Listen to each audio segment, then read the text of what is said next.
And he said, if I can get people to understand that as a Black man in the 50s and 60s, the choices that I made against all odds and against, no support, basically, he said, I turned people in our own family into believers of how great our country can be, and that this too shall pass. Hi there, and welcome into a brand new week on Celebrity Salute, dedicated to the men and women who serve our country in active duty, our veterans and their families. We're here for you. God bless you. We love you. On each episode, we look for people and stories with some connection to these heroes. I am Randy Miller. Hey, welcome back to the National Defense. It's Randy Miller, and it's so great to have a friend that's doing so well on the program. Harris Faulkner is with us, one of my former colleagues based in Kansas City, as a matter of fact. She was with the Fox affiliate here, and now she's with the Fox network, of course, and the Faulkner Focus and Outnumbered. You see her every single day, Monday through Friday, and she joins us here on the National Defense. Harris, how are you? Hi, I'm well. Now your viewer listeners are seeing me kind of like frame up my head because I'm not very good with the technology without the crew. And lighting, though, I do have a light. So I set that up myself. So I'm proud. That is not what you asked me. You did a great job. I'm well. How are you? And thanks for having me on your program. How much do you miss Kansas City barbecue? I miss a lot of things about Kansas City. So barbecue is on the list, but it's not like living there. Like I always had to have it, and Casey Masterpiece for me for sauce. I love Gates, but that's my sauce because I know it's a thing. But I love the Country Club Parkway. I bought my first house on Ward Parkway. So, I remember Christmases shopping at Halls. I see they're coming out with a movie. I'm waiting for my extra call. What do I have to do to be extra? Right. I'm just a big fan, and I have so many memories of just being there with people. Some of my best friends I met at my time at WDAF, and they're still lifelong friends. So I love barbecue, but the people probably rate a little bit higher than the delicious meat. Yeah. I have radio friends and show friends across the country that always ask me, what's the deal about Kansas City? And I say, I don't even want to tell you because I'm afraid you're going to move here. And it's such an easy place to live is what I tell everybody. And everybody. Oh, it is. But it lives like a big city when it wants to. Right. I mean, we have world-class things there. I know people say, is it kind of a cow town? And I'm like, well, what would be wrong with that? Right. Cows are my favorite animal. What are you saying? But I used to be, wait. You'll know what this is because only people who've lived in Kansas City would know. Yeah. So years ago, before there was NASCAR or anything like that, there was the I-70 Speedway. Oh, yeah, of course. And I would go out. You could be a flag girl on certain occasions and do the flags. And they invited me out a couple times, and I didn't do the whole race. I don't want to build it up like I was important, but I got to do the flag a couple times, and it was really fun. So when they got NASCAR, I'm like, I got to go watch that. So it's time for me to come back. I know they're not going to let me handle the flag at NASCAR, but maybe I could bring my 2 kids and my hubby, and we could just hang out and watch some good racing. Do you ever go? Oh yeah. I go to NASCAR. The Chiefs are also a kind of a different animal now since you've left. Oh, really? Because, they seem to be doing well. Oh, I see. That was a joke. No, I'm not blaming you. The thing is, we are diehard fans, and I'm excited that they're going to the Super Bowl, but I love them anyway. I love them, when they weren't quite there, Marty Schottenheimer years, that whole thing. I traveled with the team for the championship game, AFC championship game up in Buffalo, coldest day of my life. Yep. When Joe Montana was the quarterback. So I'm a way back fan. Yeah. I'm not a come lately fan. Like now that they're winning, I've gone to every single Super Bowl and I'm loving it. Fox has the next one coverage. So I'm hoping that the Chiefs go back because, I want to go with my fam here at Fox back to see them again. Right. We saw them in Miami and Fox had the game. So I'm excited. You do such a great job. Thank you. On the Faulkner Focus. And it's been kind of fun and interesting too to see you go from local news to where the platform you are now and just handle it all with such dignity and grace Thank and you. professionalism. And I want to get into part of that because I just watched, you did a three-part special called Footsteps of My Father and Vietnam, Footsteps of My Father, who served in Vietnam. And what a beautiful tribute to that Lieutenant Colonel Bobby Harris. I mean, I've seen the very Thank you. first episode now, and I can't wait to watch the rest of it. And Harris, I got to admit to you, um, I was a little embarrassed because I just I've done this show now for 12 years. We talk to veterans every single day. My the guy that I started the show with, Jerry Newberry, was a Vietnam vet. He was a Screaming Eagle, and All right. I did not know a lot about the conflict. Yeah. And the historian that you had on that first episode, Oh, wow, Brian, wow, yes. I just found it fascinating. Brian served, and his father did as well. Brian was at West Point. He really, really was wonderful to travel with as, a Hmm. U.S. military historian, but he knows a lot of just history in general. So he was able to, I think, put complex concepts about that war into small things that we all could comprehend and take in. There's always been negativity around the service that our men and women have dedicated their lives to in that particular conflict. And it is just a misunderstanding or a not knowing of how we got there and who we were fighting and who we were fighting for. But also who we were as a country at the time, and that was divided. I mean, I know everybody talks about divided now. There's some really tough times in our history, Hmm. and we're a young country, and we do so well with the bounce back. So don't you worry, anybody, if you're worried about this moment, we got this as Yeah, Americans, but we yeah. have to believe that. So in the 60s, when the coloreds only, whites only signs were up, and there were markings of that tremendous racial divide, my own family members questioned why my father, of course, I wasn't born yet, but why my father would join the military. And he said, because he wanted to be for something. And he wanted people to see him for his merits and to have on a uniform that all men were wearing, depending on which service. So if you were in the Navy, your camo was blue. If you were in the Army like my dad, your camo was green, so on and so forth. And he was very proud of that. When he was deployed to go to war his first tour, I was a tiny baby.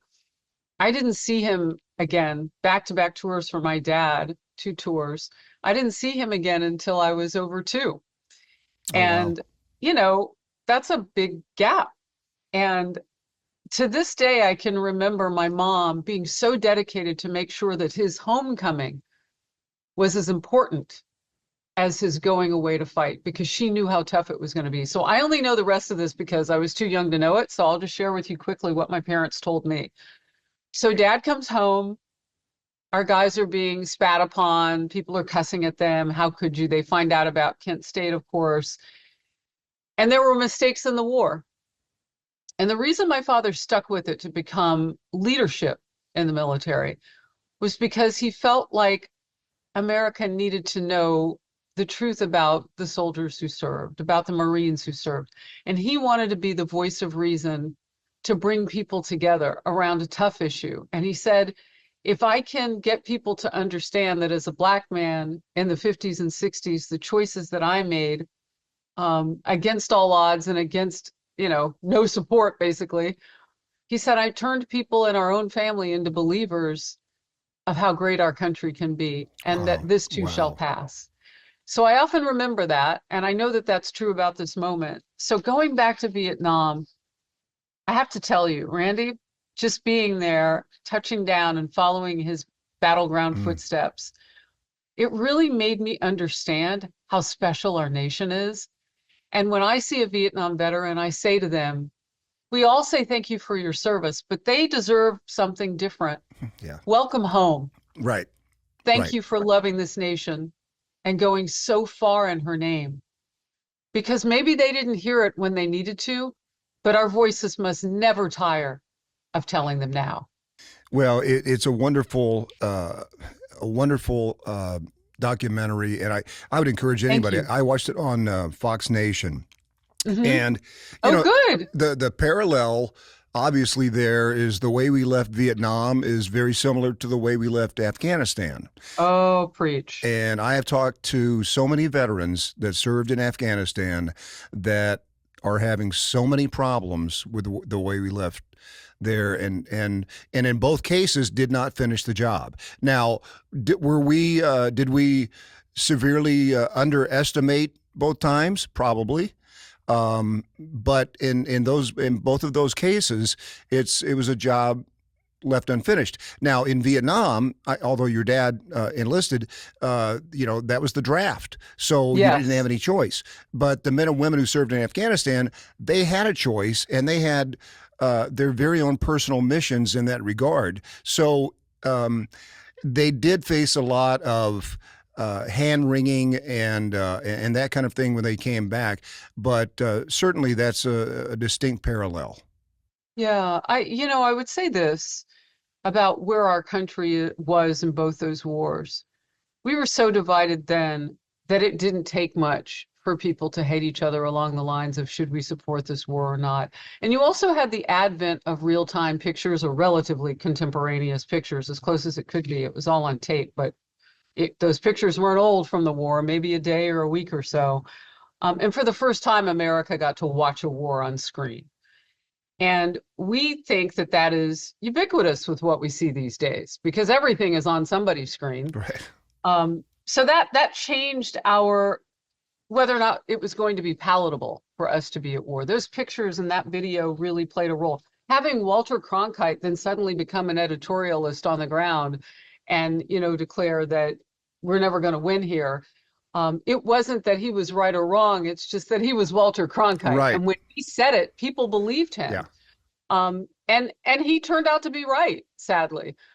But the difference then to now is that we should have known how tough it would be to leave Afghanistan. Mm-hmm. We had been told by the Trump administration for more than a year how tough it was going to be to build to that day. Plus, we have the hindsight, that 2020 rear view to look back and say, there's no way that we can take all that equipment with us. And if you leave it on the ground with the Taliban, they're going to sell it. I mean, they don't need all of it, but their people don't get everything that they need. So they'll sell it. Maybe they'll sprinkle a little bit to the people, but then they'll keep it in their coffers. We don't need the past to tell us that they were reflexively going to go back and help people hurt us. Right. Like Right. the Kabul airport and all that happened on that day. You don't think the Taliban could figure out who did that? And then the idea that the current administration, the Biden-Harris administration, and these are the facts. I mean, this is not politics. These are the facts that out of Biden's administration and out of his mouth came revelations about how they were willing to deal with the Taliban to get some of our people out there. We knew for months we needed to get our people out of Right. there before Right. we even pulled out. So we knew so much more than we have known in past wars, whether it was Vietnam or whatever, because we have the hindsight of history. And oh, by the way, Biden's been around for all of it. 50 Well, years in office. I thought the most fascinating part to your trip to Vietnam was also the voice of your dad in the audio thank- recordings. That was so cool to hear that. I And- recorded him days before his departure from this earth, Christmas Day 2020. Mm. And he died in his sleep. We didn't know that, that was going to happen. We had spoken the night before, and he couldn't get me right away, so he left me a voicemail. And to this day, I listened to that over and over. And when I was putting together the special, I said, wait a minute. My husband, Tony, had recorded him for my book, 9 Rules of Engagement. Right. And I said, I think I have Dad. And my husband said, it better be in the cloud, because you don't have a good relationship with the cloud. And when every time you get a new phone, you lose everything. And I'm like, the darn cloud. I hope it's there. And it was. Oh, that was Of course, great. he had to find it, because the cloud and I, we're complicated. No, yeah, me too. Me too. But we had it, and I infused it into the story, and I'm so glad that you appreciated that. Oh, that was so I hope good. you saw me, and I know what part you're on, so I hope you were watching when I was climbing in and out of the Viet Cong tunnels. That's the next episode. Oh yeah, I mean, as claustrophobic as I am, I felt like And it the was hips. You necessary. mentioned the hips. Oh, well, they don't lie. Hey, They were Harris, lucky I'm here with you today with hips intact. I They would know, have I to yank know me that out of the tunnel. we have to wrap up, but I'd love to have you back sometime, Oh, and I'd love it. that'd be fantastic. So great to catch up with you. Great to talk to you, and You too. continued great success. Randy, I consider you a friend. Go Go Chiefs! Chiefs! Absolutely. We'll be right back here on the National Defense. You've been listening to Celebrity Salute. Celebrity Salute is produced by Brainstorm Media and distributed by National Defense Network, with host Randy Miller and executive produced by Nate Herron. Be sure to visit us at nationaldefensenetwork.com.